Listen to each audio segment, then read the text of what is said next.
Tapi enggak, memang benar ya, kita Islamnya luar biasa sekarang. Enak sekali pakai AC, ustadznya sudah bisa pakai laptop nyampein, banyak tanda-tanda kebesaran Allah. Zaman dulu luar biasa, harus melalui proses penyiksaan dulu. Baik, bayangin Bilal tidur di padang pasir yang panas, dibuka bajunya, diikat tangannya dan kakinya, gitu kan? Diikat dengan rantai, ditarik. Jadi dia terlentang benar-benar, tangan kakinya itu nggak bisa membela dirinya sama sekali, dan itu belakangnya panas. Diangkat batu yang berat dan juga panas, sudah kena matahari, ditaruh di dadanya. Lalu disuruh beriman, disuruh murtad, nggak mau. Tetap dia mengatakan ahad, disiksa, tetap saja. Dia tetap kokoh. Ini luar biasa nih ya. Saya terus terang masih belum bisa berpikir bagaimana imannya sahabat gitu. Terus terang kadang-kadang saya kalau baca kisah-kisah mereka, jemaah sekalian bingung melihat bagaimana mereka beriman pada zaman itu. Bukan hal yang gampang gitu ya, berat sekali. Ya, bukan hal yang ringan. Kemudian termasuk juga orang yang disiksa adalah seorang wanita dari suku Muzammil. Suku Mu'ammil. Suku Mu'ammil ini tidak disebutkan namanya dia, namanya seorang budak ini, tapi memang ahli sejarah mengatakan dia terkenal dari suku Mu'ammil. Dan orang-orang kafir banyak yang partisipasi dalam menyiksanya. Kebetulan suku Mu'ammil ini ya salah satu dari cabang sukunya Bani Adi. Bani Adi ini sukunya Umar bin Khattab.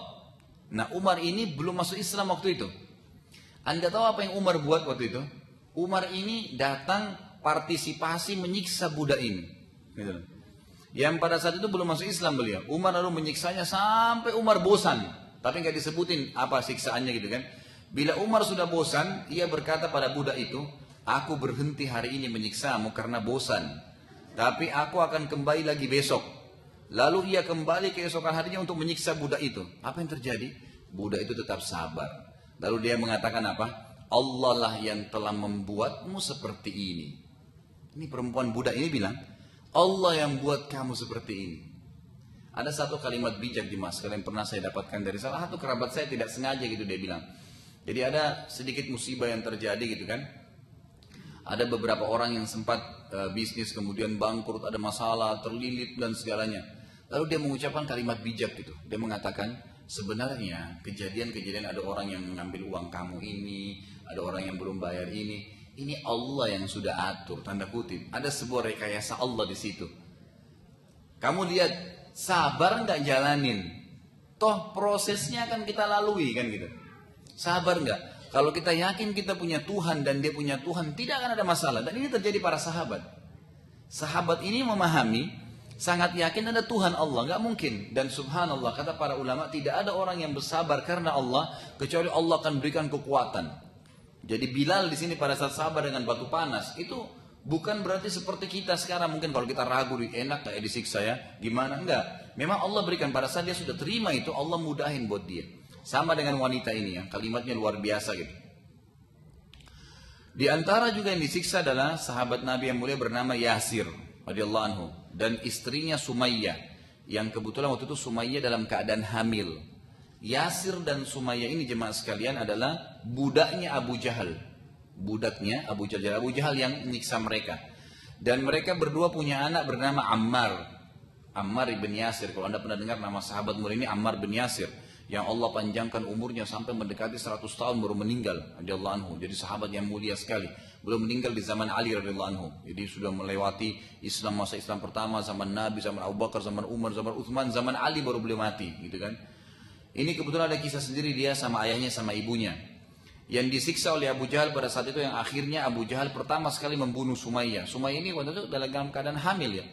Kemudian ditusuk tombak perutnya oleh Abu Jahal. Yasir ingin membela, ya akhirnya Yasir pun dibunuh. Yasir pun juga dibunuh. Pada saat tertinggal Ammar anaknya saja, Abu Jahal lalu makin dahsyat menyiksanya. Tapi Abu Jahal tidak mau membunuh, sengaja disiksa-siksa sampai berdarah-darah gitu. Sampai akhirnya Ammar sudah tidak tahan lagi dan Abu Jahal mengatakan, saya tidak akan membiarkan kau hai Ammar sampai kau meninggalkan agamanya Muhammad. Lalu Ammar pun mengatakan, baik, aku tinggalkan. Jadi Ammar ikuti, gitu kan. Tetapi Abu Jahal tidak puas. Lalu lewat seekor unta besar, Abu Jahal bilang, aku tidak akan membiarkan engkau dari siksaan ini sampai engkau mengatakan unta ini Tuhanku. Unta lagi lewat, bilang ini unta Tuhanku, baru saya lepasin.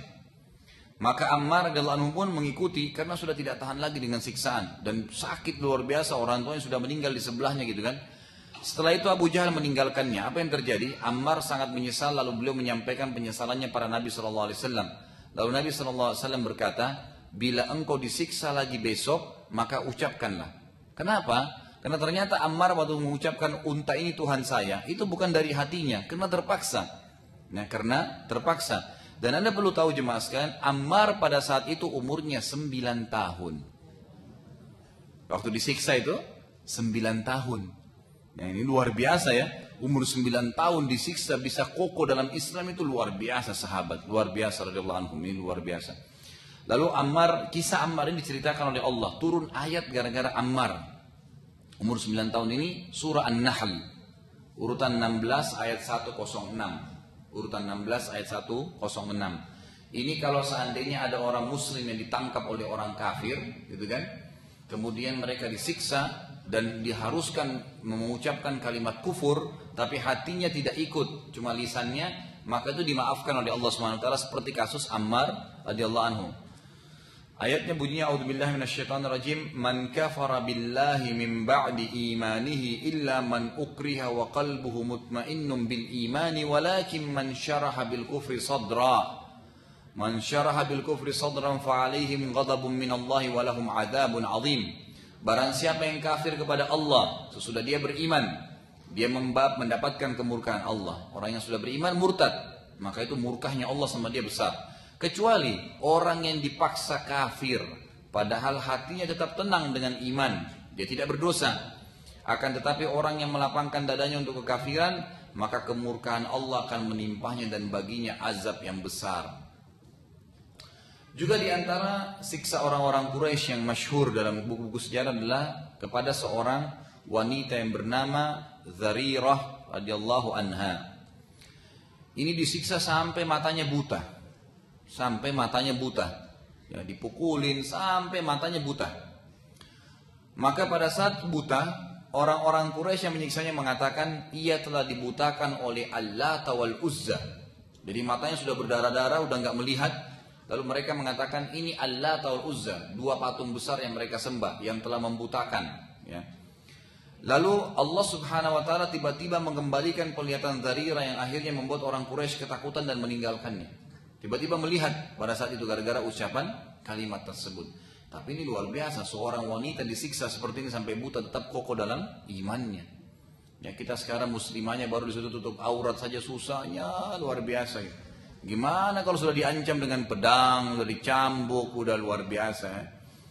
Di antara yang disiksa juga adalah seorang wanita dari suku An-Nahdiyah dengan anaknya kebetulan yang telah masuk Islam. Lalu Abu Bakar radhiyallahu anhu datang dan membebaskan mereka dengan membayar. Ya. Setelah kasus ini Abu Bakar lalu membebaskan juga Bilal juga dari siksaan dan membebaskan hampir banyak budak-budak muslim yang telah disiksa. Akhirnya Bilal kan bebas, dibeli dan tidak lagi jadi budaknya Umayyah ibn Khalaf. Dan ini juga jemaah sekalian adalah sebuah poin penting. Anda tahu kasus yang terjadi di Myanmar beberapa waktu lalu? Banyak umat Islam yang dibunuh ya. Tahu nggak bagaimana cara kasusnya supaya berhenti itu? Ternyata jemaah sekalian, saya dapat informasi dari teman-teman saya yang tinggal di Saudi. Itu ada dialog yang terjadi ya, antara negara akhirnya dan banyak sekali pemimpin Islam, diantaranya kerajaan Saudi itu membayar sebenarnya. Jadi membayar kepada pemerintah Myanmar, kan di sana umat Islam terkurung, nggak bisa buat apa-apa. Jadi seperti kasus Abu Bakar nih, Abu Bakar ini membayar lepas dari siksaan. Waktu dibayar, gitu kan? Berapa kalian minta? Berapa harga seorang Muslim dibayar sama kerajaan Saudi? Waktu dibayar sudah bebas, gitu kan? Nggak jadi. Jadi ternyata tidak selamanya juga kita harus menggunakan kekuatan kalau tidak ada. Mungkin dengan harta, kan gitu. Seperti yang Abu Bakar contohkan radhiyallahu anhu. Beliau lihat Bilal disiksa, beliau bayar. Nih Umayyah, kamu mau jual berapa budakmu? Sekian, ambil ini. Diambil, bebas, sudah selesai, kan gitu. Jadi memang kadang-kadang kita membebaskan seorang muslim itu tidak selamanya dengan kekuatan fisik, tapi bisa dengan materi, bisa dengan doa, dan ini sebuah pelajaran besar juga, gitu kan. Kemudian Abu Bakar mulai membebaskan budak-budak terus. Lalu ayahnya Abu Bakar yang bernama Abu Quhafa. Abu Quhafa ini meninggal dalam keadaan kufur ya, ayahnya Abu Bakar. Dia berkata, anakku, bila engkau membebaskan budak, maka pilihlah budak-budak yang kuat agar bisa bermanfaat padamu. Ayahnya tidak berpikir masalah iman, ayahnya berpikir budak dibebasin biasanya di Mekah untuk dipakai, biar dipakai power kekuatannya gitu. Abu Bakar lalu menjawab, ayahku, aku tidak membebaskan mereka karena aku butuh mereka, tapi aku membebaskan mereka karena Allah Subhanahu wa taala. Maka turunlah ayat tentang perilaku Abu Bakar.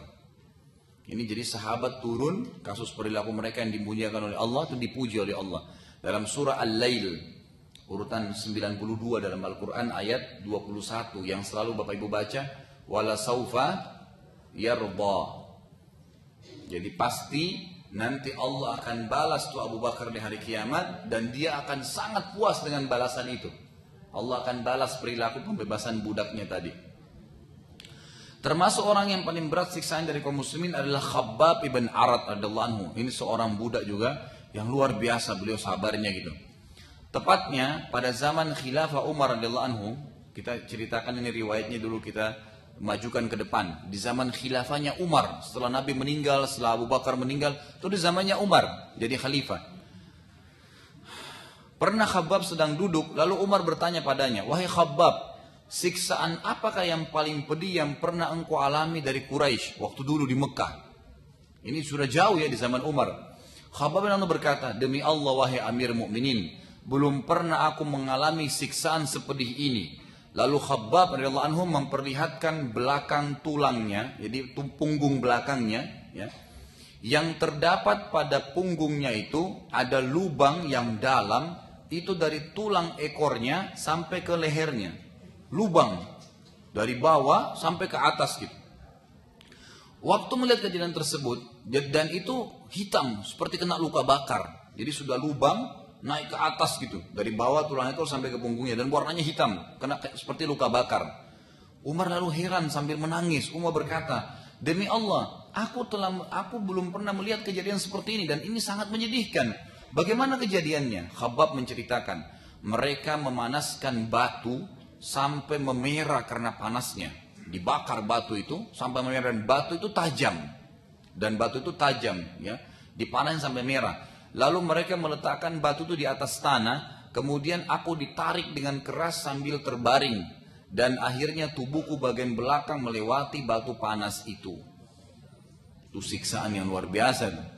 Alhamdulillah sekarang dengan enak gitu kan, pakai AC rumahnya gitu, masih nggak sholat malam, Al-Quran dengan tulisan indah cuma dipajang gitu kan, semuanya. Ya, orang-orang Islam ini luar biasa sekarang. Jadi selalu manja kalau sekarang ini. Zaman dulu dengan siksaan, tapi mereka luar biasa kokohnya gitu.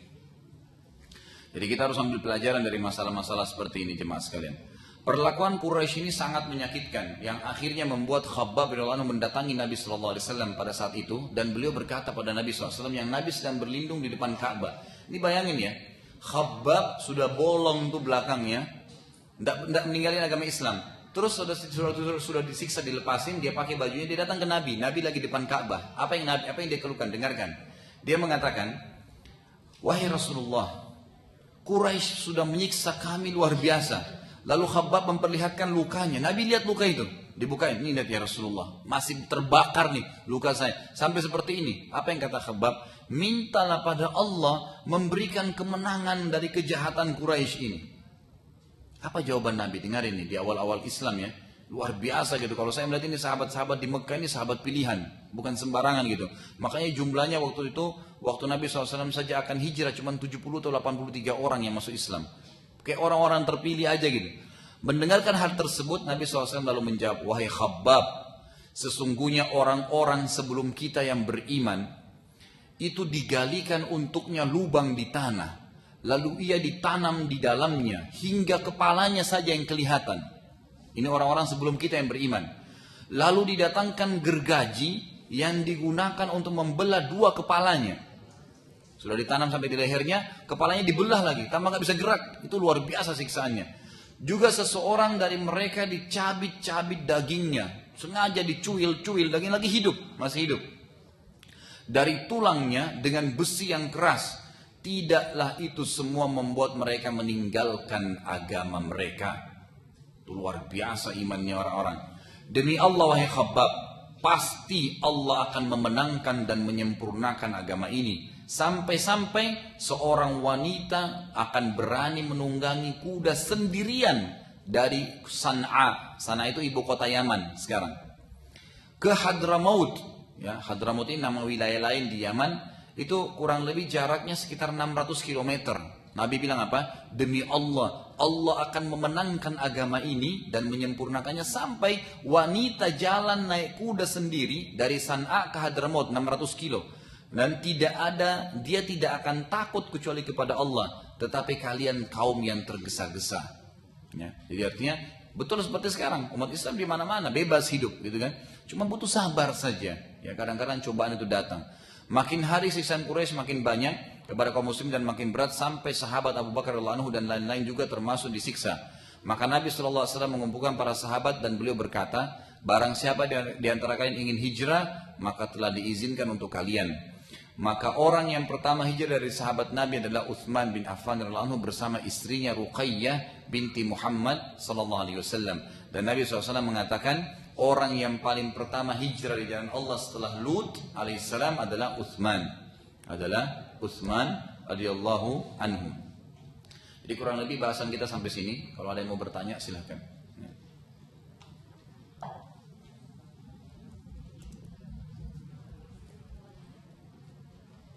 Ada yang mau bertanya? Ya, silakan Bu.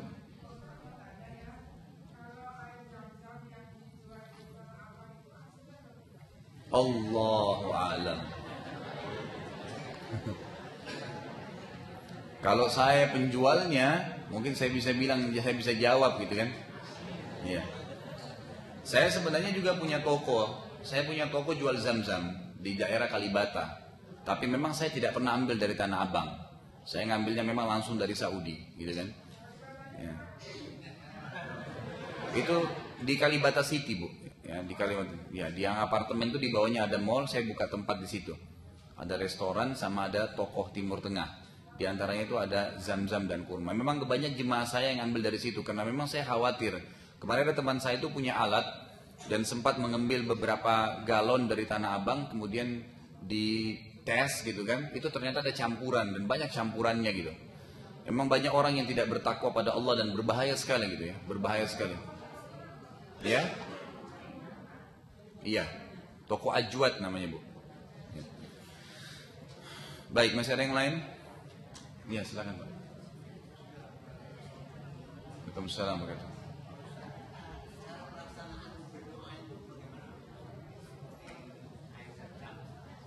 Oh iya.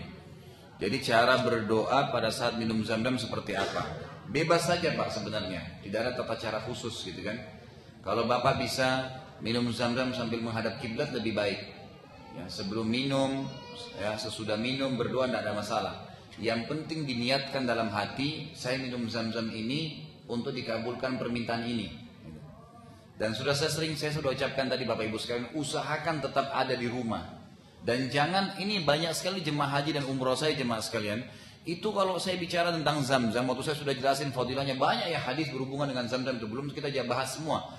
Itu Bapak Ibu sekalian mereka bilang, ya Ustadz saya umroh 10 tahun lalu, zam-zam saya masih utuh, saya taruh di gudang. Nggak diminum, untuk apa? Bahkan ada yang sudah sampai bilang, saya punya 5 galon, 10 galon, karena setiap umroh bawa pulang 1, tapi dipajang, ditaruh aja, yang nggak berguna. Gitu kan, harus diminum, minum aja. Bahkan kalau Bapak Ibu susah dapat, ya itu misalnya bisa walaupun cuma 1 galon, misalnya minum kopi, ditaruh 1/4 gelasnya zam-zam, sisanya dipakai air lain, itu nggak masalah. 1 tetes saja sudah nggak ada masalah sebenarnya gitu kan, itu sangat baik. Kalau saya biasa pakai terapi di rumah saya sendiri, Bapak Ibu sekalian, tiap hari saya minum zam-zam, alhamdulillah.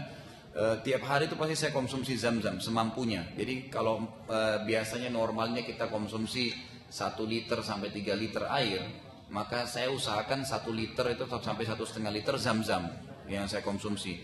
Kemudian memakan kurma ajwa. Kurma ajwa itu kan kurma yang Nabi SAW mengatakan bisa selamatkan kita dari sihir ya, yang orang biasa bilang kurma Nabi gitu kan. Nah, itu dikonsumsi. Kemudian kalau ada bisa mendapatkan madu asli, kemudian dipakai habatus sauda, ya jintan hitam yang asli juga, yang paling bagus dari Ethiopia itu, dikonsumsi itu bagus sekali untuk kebutuhan kita keseharian gitu kan. Itu kurang lebih gambarannya. Jadi kalau doanya bebas saja. Kapan? Bapak baru mau minum, Bapak berdoa, itu boleh. Setelah minum juga berdoa, tidak ada masalah. Yang penting maksimalkan doa pada saat minum zam-zam. Dan Bapak Ibu sekalian, dalam masalah doa ini ingat ya, jangan pernah ragu untuk minta kepada Allah. Sampai ada sebagian ulama bilang, orang yang meminta kepada Allah hal-hal yang kecil-kecil saja, sementara hal yang besar mintanya pada manusia, ini orang yang menganggap remeh Allah. Kan gitu. Mau istrinya selamat melahirkan, dokter tolong ya. Dokter yang diminta. Tapi kalau minta supaya sampai ke tujuannya, kalau dia mau ke kantor, ya Allah mudahin. Yang ringan-ringan minta sama Allah, yang berat minta sama manusia. Salah. Mesti minta semuanya pada Allah. Dan Allah akan tundukkan makhluk dengan kita berdoa kepadanya. Jadi minta semuanya. Ya. Ada lagi? Ya silakan Bu. Waalaikumsalam warahmatullahi wabarakatuh.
Baik.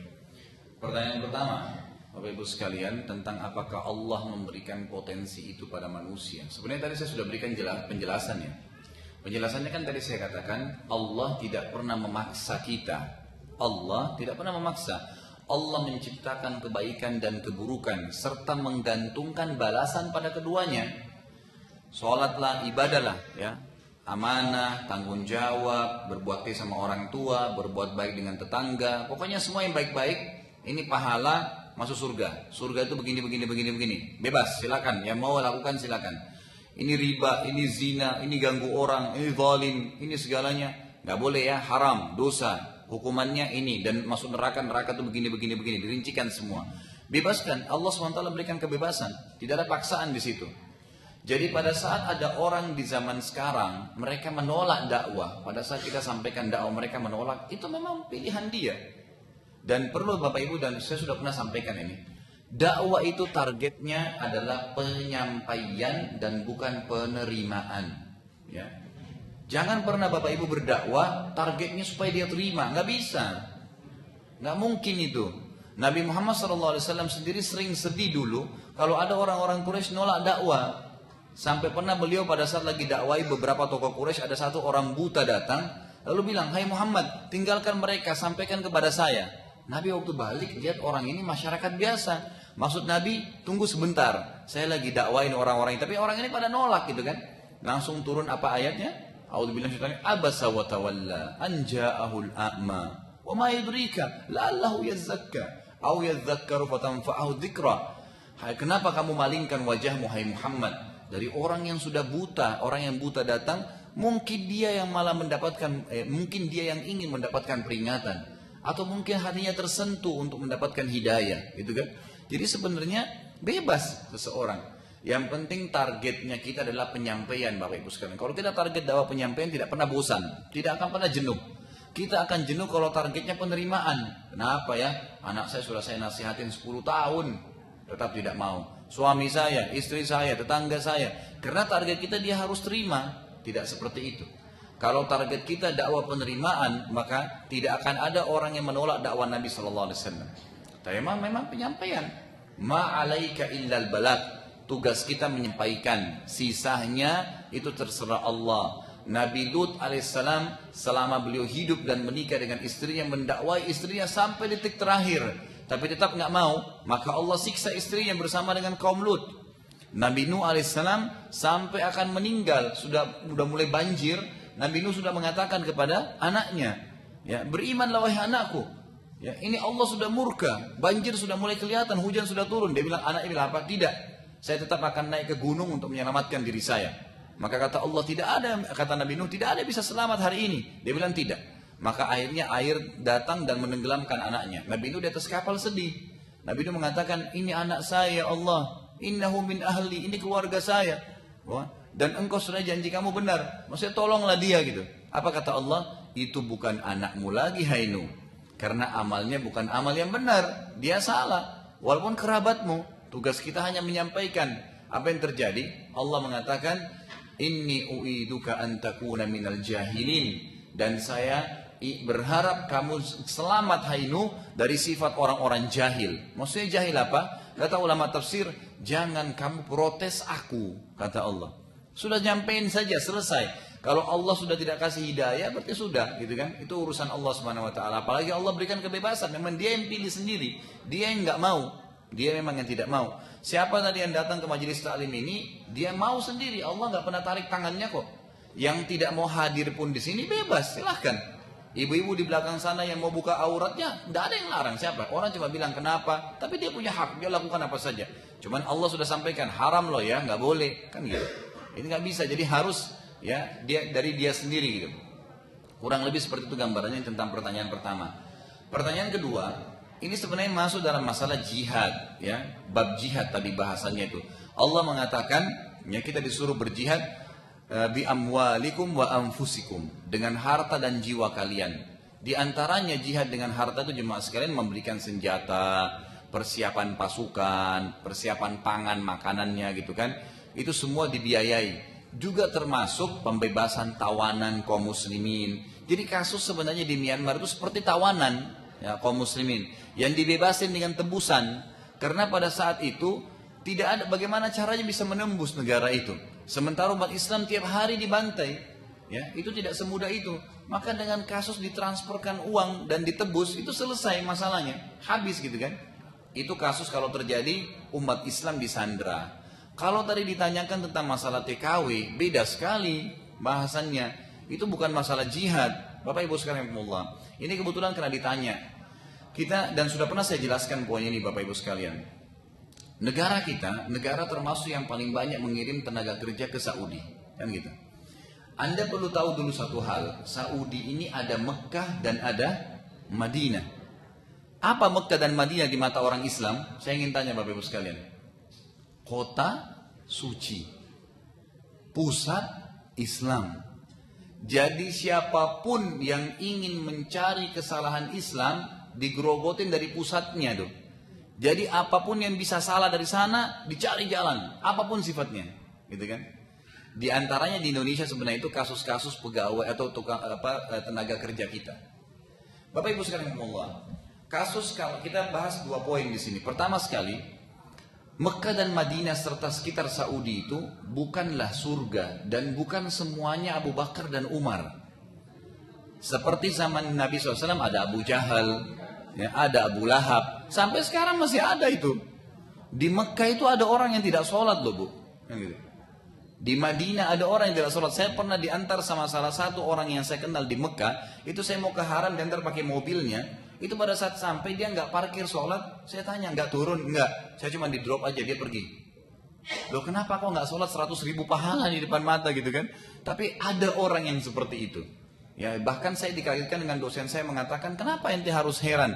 Di Saudi ini masih ada orang yang belum pernah haji. Saudi tinggal pakai mobil. Kita masih nunggu 2018 bisa haji gitu kan. Ini enggak, tinggal naik mobil enggak pergi haji. Hidayah di tangan Allah Subhanahu wa taala. Jadi Saudi itu bukan surga, tapi memang ada orang baik, ada orang buruk. Tapi jangan lupa, selain ada Abu Lahab, ada Abu Bakar. Kan gitu. Ada Abu Jahal, ada Umar bin Khattab, yang sahabat yang luar biasa gitu. Jadi di Saudi, nah, kasuistik tenaga kerja yang ke sana itu jemaah sekalian, memang ada kasus, ada 1-2 orang yang bermasalah, ya kan? Tapi jangan lupa, Bapak Ibu tahu nggak berapa tenaga kerja yang dikirim tuh? Satu kantor TKI itu bisa mengirim 3.000 orang per bulan. Berapa kantor TKI? Ini mungkin ada 30 atau 4 atau mungkin sampai 100 kantor gitu. Berapa banyak tenaga kita per hari berangkat ke sana? Itu kan banyak sekali. Waktu ditangkap kemarin di Jeddah itu, kasuistik orang-orang kita yang tidak punya izin, Bapak Ibu tahu yang di Jeddah aja ada 7.000 orang. Yang tidak pakai izin tinggal loh ya, datang umroh terus tinggal saja di negaranya orang gitu aja, kerja. Dan itu Bapak Ibu sekalian, sudah ada yang sudah 10 tahun, ada yang sudah 15 tahun, udah punya rumah di Indonesia, udah beli sawah dari kerjanya ya. Kasuistik orang-orang yang seperti ini yang sudah berhasil, pernah nggak diangkat di media kita? Jujur kita ngomong ya. Orang-orang yang berhasil nih, orang-orang yang kerja berhasil, nggak pernah diangkat loh. Yang diangkat itu yang bermasalah. Kenapa? Karena mau disorotin Saudi. Masalahnya di sana ada Mekah Madinah. Kalau udah salah, salah semua nih. Kan orang Islam gitu kan pusatnya. Maka kita harus peka. Ada orang di Saudi yang jahat, yang tidak benar. Ada. Ya, itu mereka salah. Dan perlu Anda tahu ya, banyak kasus dan tidak diangkat di Indonesia. Dan saya tahu sendiri, di Mekah itu ada pernah orang Mekah itu mengganggu satu TKW kita. Itu dihukum, dicambuk. Ya. Dan ada yang pernah sampai membunuh orang kita itu dipenggal lehernya. Kan gitu. Memang dihukum. Di sana bukan berarti berlaku hanya untuk orang Indonesia, tidak. Orang Nigeria, orang Saudi sendiri. Bahkan pernah ada kasus besar di Saudi, Bapak Ibu sekalian, ada seorang pangeran. Itu dia di istananya ada isu, ada minuman keras. Diberikan surat, ada satu kelompok dibentuk oleh, kalau kayak kita di Indonesia ini sebenarnya ada KPK ya. Kalau di sana bukan KPK sebenarnya, dia ada namanya Hay'ah, Amir Ma'ruf Nahi Mungkar. Kelompok khusus untuk menyuruh kebaikan dan melarang kemungkaran. Kalau Bapak Ibu lagi haji umroh, kalau mau ke haram, itu kalau azan ada mobil lewat pakai mic tuh. Teriak-teriak, sholat, disuruh orang sholat. Diikutin orang-orang yang tidak sholat, ayah, hai Muhammad sholat, ini disuruh sholat gitu. Toko-toko kalau masih buka ditutup, denda 10.000 real. Harus sholat, itu kelompok itu. Nah pada saat dapat berita, ini kisah nyata di Saudi Bapak Ibu sekalian beberapa tahun yang lalu. Itu kemudian ada, setelah dikasih surat berapa kali tidak mau, ada satu kelompok HIA ini yang ketuk-ketuk pintu berapa kali nggak dibukain, dia manjat. Waktu manjat ditembak sama pangeran itu. Ditembak mati. Nah waktu ditembak mati, kasusnya diangkat, itu kebetulan pangeran ini Bapak Ibu sekalian ponakannya Raja Fahad langsung. Gitu kan, ponakannya raja waktu itu. Seorang pangeran. Waktu ditembak, langsung diangkat kasusnya. Ribut semua di media, ada orang ditembak. Maka jelas, kenapa dia menembak? Maksudnya dia biarin ada pemeriksaan, tapi dia nggak mau. Dan dia tembak berarti secara sengaja, kena hukum kisos, harus dipenggal. Diiklanin Bapak Ibu sekalian, pangeran fulan menembak orang akan dikisos besok. Itu Bapak Ibu sekalian, terkenal sekali kisahnya sampai raja, ayahnya anak itu, anaknya yang ditembak itu disurati oleh Raja Fahad sendiri. Minta permohonan agar dimaafin, dia minta bayaran berapa dibayar. Tidak mau dia bilang anak nyawa saya nggak bisa diganti kecuali dengan nyawanya orang itu. Diangkat sampai kisos Bapak Ibu sekalian, itu sudah algojonya berdiri, pangerannya sudah pakai kain hitam, kepalanya tinggal dipenggal. Di sebelah kanan sana ayahnya anak itu. Tadinya mau dibayar berapapun itu. Karena itu caranya, kisos itu Bapak Ibu sekalian hikmah yang luar biasa ya. Algojonya berdiri 3 langkah dari orang yang akan dipenggal. Gitu kan. Di sebelah kanannya itu ada walinya orang yang dibunuh. Suaminya kah, istrinya kah, orang tuanya kah. Kayak kasus ini anak adalah ayahnya di sana. Kan gitu. Dan mereka penentu keputusan. Setiap melangkah 1 langkah algojonya dia balik ke sana. Kalau masih diam, dia melangkah langkah kedua. Kalau masih diam, langkah ketiga. Terakhir diangkat pedangnya. Kalau dia diam, dipenggal. Tapi kalau ada yang angkat tangan di sana, kasih isyarat, maafin, selesai, nggak jadi kisos. Kenapa? Karena hikmah kisos yang Bapak Ibu sekalian mau disampaikan oleh Allah Subhanahu Wa Taala, yang sedang membunuh kerabatmu, yang ini di depan kamu, kami akan hukum. Nggak ada hubungannya sama istrinya ya, sama anaknya, sama sukunya nggak ada. Ini yang salah, kami akan penggal. Jadi nggak ada nanti benci-bencian keluarga dan segalanya, itu hikmahnya. Yang terjadi Bapak Ibu sekalian, waktu sudah langkah ketiga pedang diangkat, itu si ayahnya anak tadi memaafin, angkat tangan. Ditanya oleh media semua, kenapa Anda maafin? Dia bilang, kalau dulu saya disuruh maafin dengan tebusan dunia. Maka kalau saya maafin pada saat itu, saya tidak dapat pahala. Sekarang saya maafin karena Allah. Gitu. Udah selesai, nggak jadi dipenggal. Jadi di Saudi itu, kasus masalah kisos itu, hukum Allah diterapin.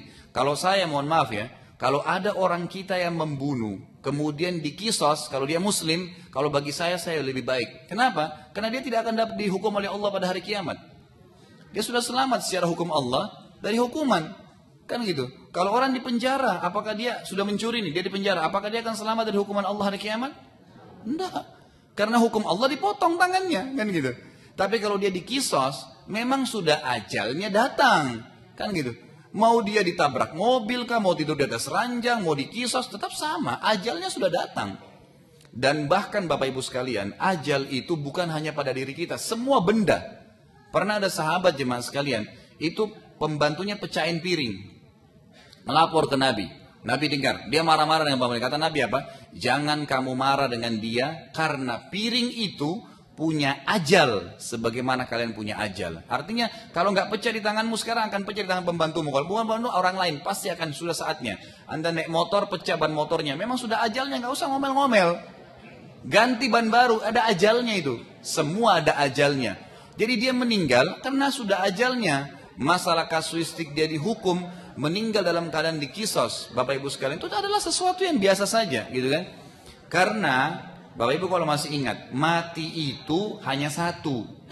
Ada orang yang ditabrak kereta api kepalanya hancur, ada orang jatuh di lautan dimakan ikan sampai habis badannya, ada orang dibacot-bacot sama perampok, ada orang yang dimakan harimau, mati, ditelan oleh ular, segalanya. Dan ada orang mati di atas ranjang. Saya tanya Bapak Ibu sekalian, mana mati yang enak? Di atas ranjang ya? Padahal sebenarnya ya, mati itu hanya satu. Merasakan sakaratil, nggak ada bedanya orang yang diranjang, orang yang ditabrak kereta api, orang yang dimakan ular, nggak ada bedanya.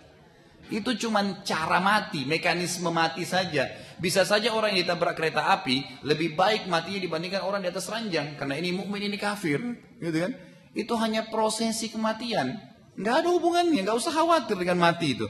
Kita tidak tahu bagaimana mati kita. Ada orang subhanallah keluar masuk di tol tabrakan hancur mobilnya mati. Hancur badannya semua. Apakah dia berarti tidak baik? Enggak. Bisa saja dia orang beriman, ahli ibadah, tiap malam sujud kepada Allah, tapi matinya ditabrak.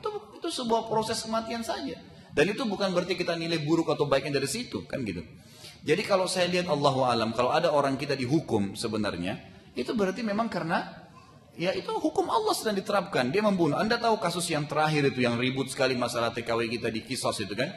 Itu luar biasa sadisnya Bapak Ibu sekalian. Jadi orang ini datangin, ya dia urus orang nenek. Nenek ini apa namanya orang tua. Memang dia kerja itu. Rupanya dia marah sama nenek ini. Karena dia marah diambil nenek itu dicincang-cincang. Ditaruh dalam koper. Terus dia pikir seperti Indonesia bisa dibawa lari gitu. Dibawa kemudian dia naik taksi. Sambil ketakutan supir taksinya curiga. Diperiksa koper. Karena di sana tidak ada istilah orang asing jalan-jalan sembarangan gitu kan. Diperiksa ternyata kopernya dilihat ada jenazah itu sudah dipotong, ditulis sampai ketahuan. Terakhir juga kasus ada anak kecil yang dibunuh dan banyak sekali gitu kan. Ada juga kasus yang salah, itu kan salah orang kita salah. Ada juga orang Saudi yang salah, yang pukul pembantunya, yang perkosa itu memang salah dan itu dihukum juga. Bukan tidak dihukum ya, dihukum. Cuman memang media kita tidak angkat semuanya. Karena memang sekali lagi keadaan Arab Saudi beda dengan Indonesia, beda dengan Malaysia, beda dengan ini. Saya ingin tanya Bapak Ibu sekalian, di Indonesia pembantu nggak ada yang disiksa? Nah, di Indonesia ada pembantu, tidak ada pembantu yang diperkosa? Banyak. Pernah diangkat nggak? Enggak. Kenapa? Karena Saudi disorotin masalahnya gitu kan. Jadi tetap memang di sana ada orang salah, tapi jangan lupa kita orang Muslim dan memang tidak ada batas antara seorang Muslim. Kalau diterapkan hukum Allah itu sangat luar biasa, gitu kan? Dia selamat di akhirat dan itu cuma mekanisme kematian, tidak ada masalahnya sebenarnya, gitu kan? Makanya saya bilang umat Islam sebenarnya Bapak Ibu sekalian tidak ada batas. Kita semestinya tidak boleh mengatakan saya orang Indonesia, saya orang Saudi, saya orang Arab, saya orang Melayu, itu nggak ada dalam Islam. Yang penting syahadat, mau kulitnya hitam, mau keturunan apa, saudara saya, habis ceritanya. Hilang sudah suku, hilang jabatan, hilang semua itu. Dalam Islam tidak ada syahadat. Makanya Bilal radhiyallahu anhu Bapak Ibu sekalian, waktu di zaman Umar bin Khattab, Itu pernah ada isu sampai ke Umar bin Khattab. Kalau Khalid bin Walid, itu sahabat Nabi dulu, pimpinan Quraisy, orang kayanya Quraisy dan tokoh masyarakat. Itu dia sempat mengambil harta ghanimah, harta rampasan perang. Padahal Khalid bin Walid tidak buat itu, cuman isu sampai ke Umar. Umar lalu tulis kertas mengatakan, wahai Bilal, kamu berangkat sekarang ke medan perang sana. Bilal yang disuruh, bekas budak di zaman Quraisy. Kemudian perintahkan Khalid bin Walid meletakkan wajahnya di tanah dan injak wajahnya. Kata Umar, injak wajahnya, baru kamu bacakan surat ini. Ini Bilal, bekas budak, disuruh injak wajahnya bekas pimpinan Quraisy, gitu loh. Waktu sampai ke medan perang, Bilal ini ragu. Ini bagaimana saya membahasakan perintahnya Umar begitu. Khalifah perintah begitu. Tapi dia bilang sama Khalid, maaf Khalid, ceritanya begini, ceritain sama dia pelan-pelan. Khalid bin Walid mengatakan, jalankan Amir Mukminin perintahnya. Khalid bin Walid lalu berdiri mengatakan, wahai kaum muslimin, Bilal diutus oleh Amir Mukminin. Dan kita adalah orang-orang muslim wajib mentaati Amir Mukminin, pemimpin. Dia diperintahkan untuk meletakkan pipi saya di tanah dan menginjak pipi saya sambil membaca surah Amir Mukminin. Jadi tidak ada yang marah. Khalid bin Walid dengan imannya letakkan wajahnya di tanah, diinjak oleh Bilal lalu dibaca. Dengan kemuliaan. Maksudnya Umar ini yang menunjukkan Islam tidak membedakan antara warna kulit, suku, negara, nggak ada. Makanya orang-orang muslim jemaah sekalian, mereka sengaja ingin petak-petakkan, pecah-pecahin negara Islam, ini negara ini, fanatisme muncul. Supaya kita saling musuh, gitu kan. Kita musuh Malaysia, kita musuh ini, kita musuh Muslim. Apa yang mau dimusuhin? Nggak ada batas sebenarnya. Yang salah dihukum, yang benar didukung, selesai. Mau dia di Turki, mau dia di manapun tempatnya, yang penting dia Muslim sudah habis. Kan gitu. Ini kurang lebih gambarannya Bapak Ibu sekalian. Makanya saya kagum sekali sebenarnya dengan ada seorang ibu pengacara waktu itu di Jakarta sini di media itu kan, malah tidak pakai jilbab loh. Saya kaget tuh lihat itu. Malah dia yang tampil gitu. Waktu orang semua pada sorotin Saudi, TKW kita disiksa gini-gini. Malah dia yang tampil. Dia bilang, masa kita lupa dan tidak pernah sportif mengangkat berita yang diangkat yang 1-2 orang yang disiksa. Terus mana yang jutaan orang kita yang berangkat? Jutaan loh nih jumlahnya yang berangkat, yang pulang gitu kan. Saya tahu ada satu TKW kita Bapak Ibu sekalian kerja di rumah dosen saya, Dr. Sulaiman Raheli di Madinah. Waktu datang dari Jawa Barat itu nggak ngerti bahasa Arab satu kalimat pun. 2 tahun pulang itu pulang dengan bahasa Arab, banyak hafal hadis, banyak hafal surah Al-Quran. Pulang pakai cadar jadi da'iyah. Itu waktu dia mau pulang, ini tinggal di dokter, saya tahu betul dosen, beliau ngajar di Masjid Nabawi sekarang. Dan ini banyak sekali kasus seperti ini gitu. Itu waktu dia pulang Bapak Ibu sekalian, dibilang sama dosen saya ini, jangan kamu pegang uang kamu, gaji kamu, biar nanti 2 minggu kemudian saya datang. Karena di bandara Jakarta itu akan diambil. Dan memang benar. Di bandara kita tuh pada diambilin TKW. Kenapa kasus ini gak pernah diangkat nih? Yang kesian orang kerja sekian tahun diambil gajinya. Jahat-jahat di bandara tapi gak pernah dibahas gitu kan. Kasusnya betul dia pulang. Dia 2 minggu kemudian Bapak Ibu sekalian datang dosen saya bawain ke rumahnya. Ini uang kamu, ini amanah dari saya. Pernah gak diangkat kasus begitu? Banyak sekali kasus begitu. Banyak ribuan orang kita alhamdulillah jadi baik. Tentram hidupnya baik. Dan ada satu sekolah, itu sekolah Kristen terbesar, kristenisasi di Jawa Barat Bapak Ibu sekalian. Itu tertutup gara-gara banyaknya dulu kasus TKI kita berangkat. Karena waktu mereka sudah kerja, mereka kirim gajinya beli sawah, buka toko. Nggak ada lagi Indomie bisa diterima. Untuk apa terima Indomie? Sudah ada gaji, gitu kan. Mereka dulu bagi Indomie, bagi roti, bagi beras, dan itu sudah tidak ada lagi, gitu kan. Jadi jangan semuanya dinilai dari negatifnya, tapi kita harus sportif melihat positifnya, gitu kan. Jadi kurang lebih seperti itu gambarannya. Mudah-mudahan saja Allah SWT bisa membuat kita menghilangkan fanatisme yang sudah dibangkitkan sebenarnya orang-orang Muslim dalam hati kita ya. Ingat siapapun depan kita, suku manapun, bagaimanapun warna kulitnya, jenjang sosial, ekonominya, selama dia syahadat adalah saudara saya. Dan hukum Allah jemaah sekalian harus berlaku dimanapun kita berada. Dan gitu termasuk di Indonesia, dimanapun berada itu sama hukumnya. Kurang lebih begitu. Misalnya lagi? Mengenai kisah, jadi kalau orang Indonesia ini mengakui semua perbuatannya, saya pernah zina, saya pernah korupsi, minta dikisah, tentu akan lebih baik nasib dia di akhirat. Baik, pertanyaan yang bagus Pak. Bagaimana kalau seandainya ada, terlepas dari Indonesia, siapapun Muslim mengaku berbuat salah, saya pernah berzina, saya pernah mencuri, saya pernah begini, lalu dia minta dikisos. Berarti dia akan aman di akhirat? Jawabannya iya. Jawabannya iya. Tetapi dalam Islam tetap didahulukan taubat nasuha. Dan kita, kalau misal gini, ada temannya bapak datang di ngeluh, saya pernah berzina, saya pernah begini, saya pernah begini. Dan kita secara individu ya, bukan pemerintah. Maka kita dianjurkan adalah dua, at-tasattur wat tanasuh. Tasattur itu Bapak Ibu sekalian nutupin aibnya. Kata Nabi SAW, man satara musliman fid dunya, satarahu Allahu yaumal qiyamah. Siapa yang menutupi aib saudara muslim di dunia, Allah akan tutupi aibnya pada hari kiamat, gitu kan? Jadi tutupin. Yang kedua at-tanasuh, nasihatin agar taubat. Dari mana dalilnya? Dengarkan hadisnya. Pernah ada sahabat dalam hadis Bukhari, Bapak Ibu sekalian, datang kepada Nabi SAW bilang begini, ya Rasulullah, saya sudah berzina, rajamlah saya. Sahabatnya bilang begitu. Jadi dia kebetulan sudah menikah, kan hukumnya kalau belum pernah menikah, walaupun orang sudah tua tapi belum pernah menikah, maka hukumnya dicambuk dan diasingkan setahun. Kalau zina ya. Kalau sudah pernah menikah walaupun umurnya 12 tahun, tetap dia hukumnya muhsan, dirajam kalau sudah berzina. Baik, dia datang, ya Rasulullah saya sudah berzina, hukumlah saya, rajamlah saya. Kata Nabi SAW sambil alihkan wajahnya, mungkin kau hanya menciumnya. Kata sahabat itu datang lagi ke sini, ya Rasulullah, saya sudah berzina, rajamlah saya. Kata Nabi, alihkan lagi wajahnya, mungkin kau hanya menyentuhnya. Nabi coba cariin dia jalan keluar. Artinya kalau kau mengaku salah, tobat deh, gitu kan? Bukan langsung datang dikira saya mencuri, tangkap tangannya, potong, enggak. Atau diadili secara massal, bukan begitu dalam Islam. Karena tetap itu hukuman terakhir sekali, shock terapi sebenarnya. Satu orang dipotong tangannya tujuannya agar 10.000 orang berhenti mencuri, gitu kan? Satu orang dipenggal kepalanya, yang lain berhenti membunuh, kan gitu. Kurang lebih seperti itu gambarannya. Jadi kata Nabi setelah 3 kali dia mengatakan, ya Rasulullah, saya telah meletakkan kemaluan saya di kemaluannya dia. Saya sudah zina, rajamlah saya. Maka Nabi SAW mengatakan, baiklah, dirajamlah, dipanggil sahabat, didirikan, dirajam, dilemparin. Terus ada satu sahabat marah, diambil batu, dia bilang, semoga Allah melaknatmu, dipukul kepalanya mati. Waktu itu orang itu sempat lari, sudah dilemparin kesakitan, dia sempat lari. Sahabat kejar, dipukul batu kepalanya mati. Langsung Nabi mengatakan apa kalimat yang luar biasa, halla taraktumu fayatubu wa yatubullah alaih. Tidakkah kalian biarkan saja dia, mungkin dia mau taubat, Allah terima taubatnya. Jadi sebenarnya taubat didahulukan.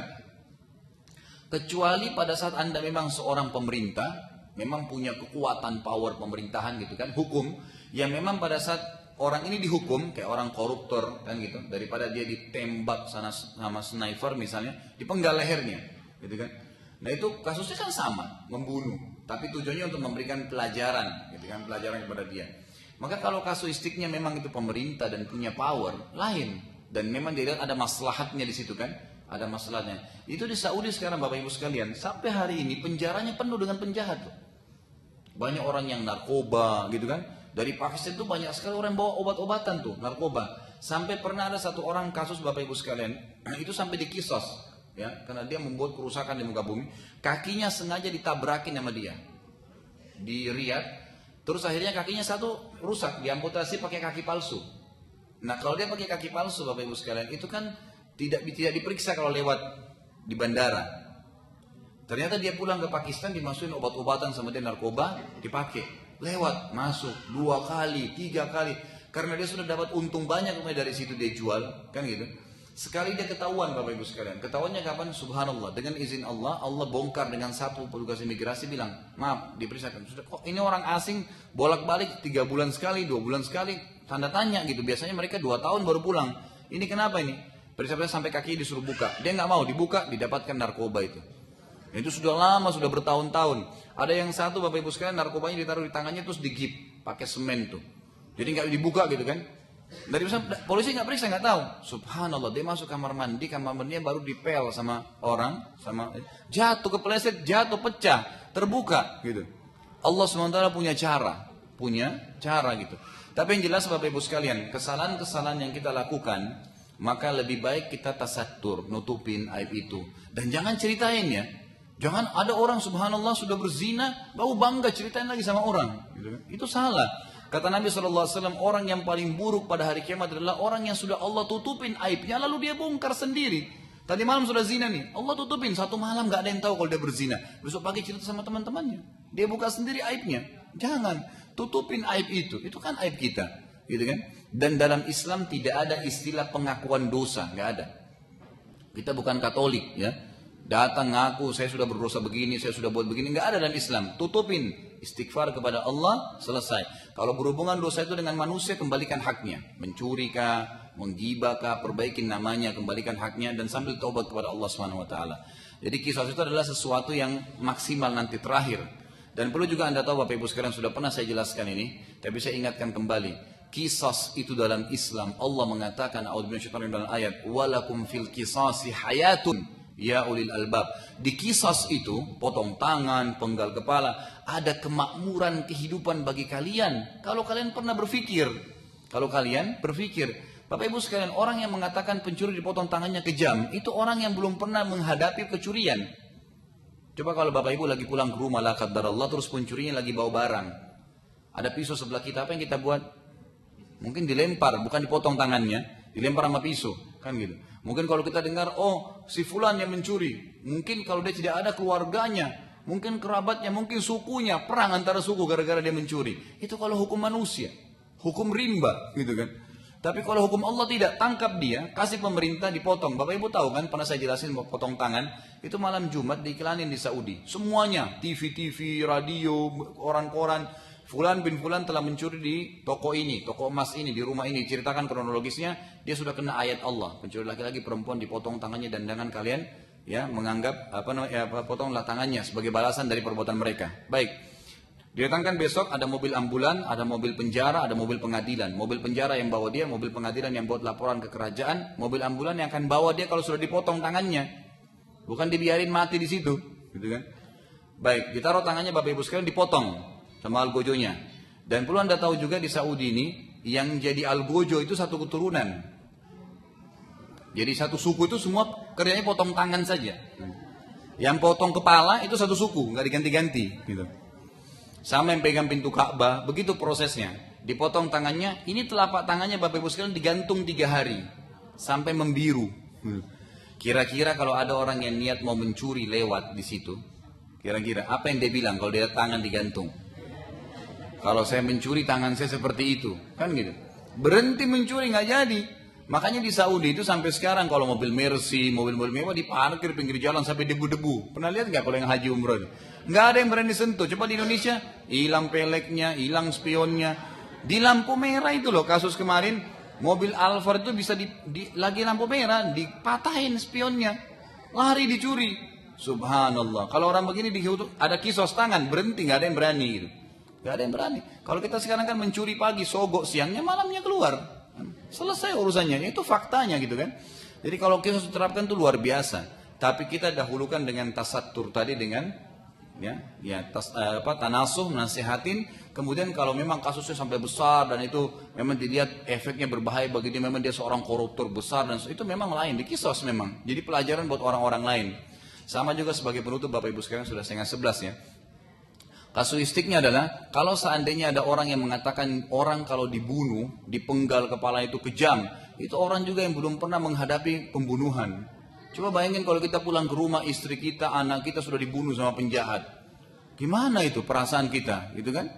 Jadi mungkin kalau kita dengar si fulan, kita bukan mencari orangnya saja. Kalau ketemu kerabatnya tadi yang kasus sama, kerabatnya, sukunya, pokoknya perang gitu kan. Karena dia sudah membunuh kerabat saya. Bagaimana perasaan mereka orang yang telah ditindas ini? Islam datang, panggil pemerintah, tangkap dia, penggal lehernya di depan kerabatnya. Dan diingatkan, tadi saya katakan kan, ingat ya, bukan dia yang salah. Bukan keluarganya yang salah, tapi dia yang salah.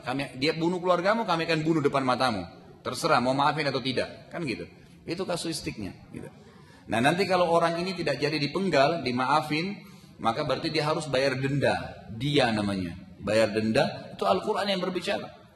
Itu bukan kerajaan Saudi, bukan negara Islam yang manapun, tapi Allah yang mengatakan membayar dia, bayar kepada kerabat orang yang tidak jadi, orang yang sudah dibunuh tadi, sebagai balas karena tidak jadi dipenggal lehernya. Begitulah hukum Allah Subhanahu Wa Taala.